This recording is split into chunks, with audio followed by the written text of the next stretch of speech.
नमस्कार दोस्तों, BCD take के इस भाग में आपका फिर से स्वागत है। दोस्तों, फर्मवेयर क्या होता है और क्या आपको इसको रेगुलर अपडेट करना चाहिए कि नहीं करना चाहिए, आइए देखते हैं।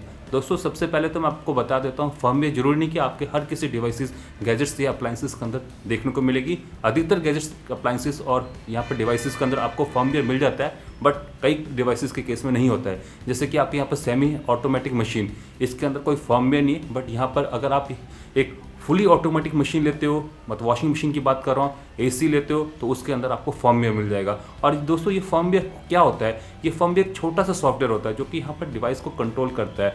यहाँ पर दोस्तों मैं आपको एक बेस्ट एग्जांपल बता देता हूँ। ये छोटा सा रिमोट है, आप इसकी जब की या बटन को प्रेस करते हो तो ये फर्मवेयर यहाँ पर इसकी एलईडी, इस केस में तो ब्लूटूथ लगी हुई है, तो ब्लूटूथ को कंट्रोल करने के काम आता है। तो फर्मवेयर एक छोटा सा प्रोग्राम है, सॉफ्टवेयर है, जो कि इस डिवाइस के अंदर इम्प्लांट किया जाता है। जब मैन्युफैक्चरर इसको बनाता है तो वो खुद ही इम्प्लांट कर देता है, और इस इम्प्लांटेशन की वजह से ये डिवाइस यहाँ पर वर्क करती है। तो ये फर्मवेयर आपको कहाँ कहाँ मिलता है? आपको अपने होम अप्लाइंसेस में मिल सकता है दोस्तों, आपके कंप्यूटर में है, लैपटॉप में है, आपके मोबाइल फ़ोन में है, आपके दोस्तों यहाँ पर डाटा मॉडेम हो गए, आपके यहाँ पर कैमरा हो गए, एक्शन कैमरा हो गए, कैमकॉर्डर्स हो गए। तो इस टाइप की डिवाइसेस में आपको ये फर्मवेयर जनरली देखने को मिल जाता है। और दोस्तों, ये जो फर्मवेयर का साइज़ होता है, कुछ किलोबाइट से लेके यहाँ पर दोस्तों आपका गीगाबाइट तक भी हो सकता है। जैसे कि इस मोबाइल फ़ोन में का जो फर्मवेयर है आपका 1.5 गीगाबाइट, मतलब कि 1.5 GB तक का भी आप देख सकते हो, जबकि इन छोटे छोटे रिमोट कंट्रोल का जो फर्मवेयर होता है वो आपका कुछ किलोबाइट तक हो सकता है। तो फिलहाल फर्मवेयर आपने देखा छोटा भी हो सकता है और काफ़ी बड़ा भी हो सकता है।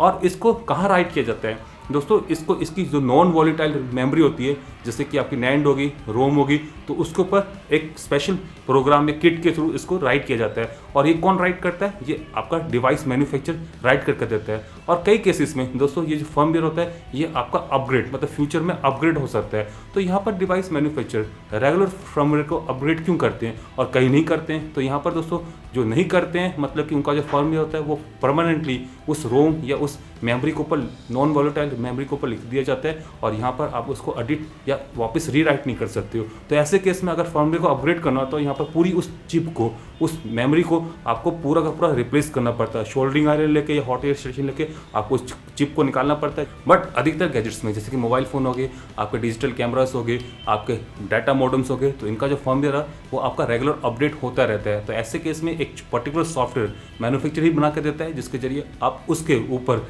एक उस दूसरे फर्मवेयर, जो अपग्रेडेड फर्मवेयर, उसको लिख सकते हो। तो ऐसे केस में आपको जो फर्मवेयर फाइल है उसको डाउनलोड करना पड़ता है, उस प्रोग्राम के थ्रू उसको इस डिवाइस के ऊपर भेजना पड़ता है, और आपका जो फर्मवेयर होता है वो अपग्रेड हो जाता है।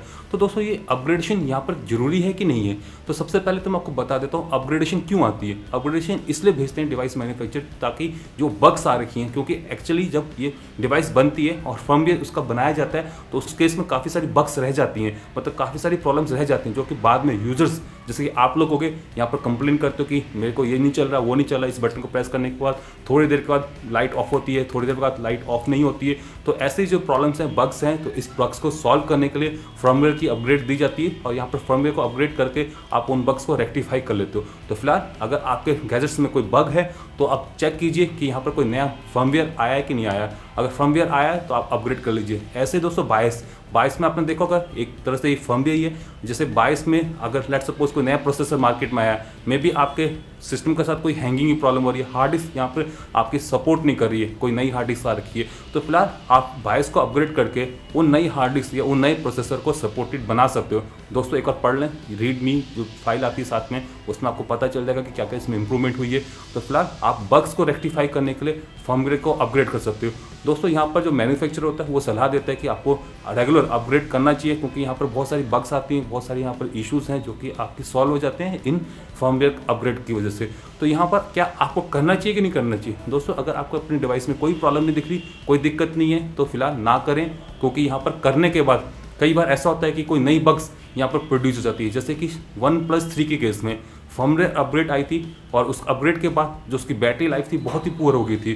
तो यहाँ पर हो सकता है कि बग्स को रेक्टिफाई करने में करते करते कोई नई बग उसमें इंट्रोड्यूस हो जाए। तो फिलहाल ऐसे केस में और प्रॉब्लम में फंस सकते हो। तो यहाँ पर जो सलाह दी जाती है, एक बार देखें लोग क्या कहते हैं नई अपग्रेड के बारे में। लोगों की प्रॉब्लम सॉल्व हुई, कोई नई प्रॉब्लम तो अराइज नहीं हो रही है, तो फिलहाल इसको देखें और उसी के बाद फर्मवेयर को अपग्रेड करें। तो मुझे लगता है आप सभी का ये डाउट फर्मवेयर को लेके क्लियर हो गया होगा कि फर्मवेयर क्या होता है और इसको आपको रेगुलर अपडेट करना चाहिए कि नहीं करना चाहिए। और दोस्तों जाने से पहले मैं यहाँ पर फर्मवेयर हैकिंग के बारे में बताने जा रहा हूँ। दोस्तों फर्मवेयर हैकिंग, जैसे कि आप यहाँ पर एक एग्जांपल ले लीजिए, डाटा मॉडेम। तो यहाँ पर जो फर्मवेयर या डाटा मॉडेम है, आपको पता ही है कि ये आपके जैसे एयरटेल, वोडाफोन ये तो बनाती नहीं। तो यहाँ पर ये लोग क्या करते हैं, जैसे हुआई हो गए, आपके जेटी हो गई, इनसे जो मोबाइल मैन्युफैक्चर हैं, जो डाटा डोंगल मैन्युफैक्चर हैं, उनसे रिक्वेस्ट भेजती हैं कि हमारे लिए डाटा डोंगल बनाए।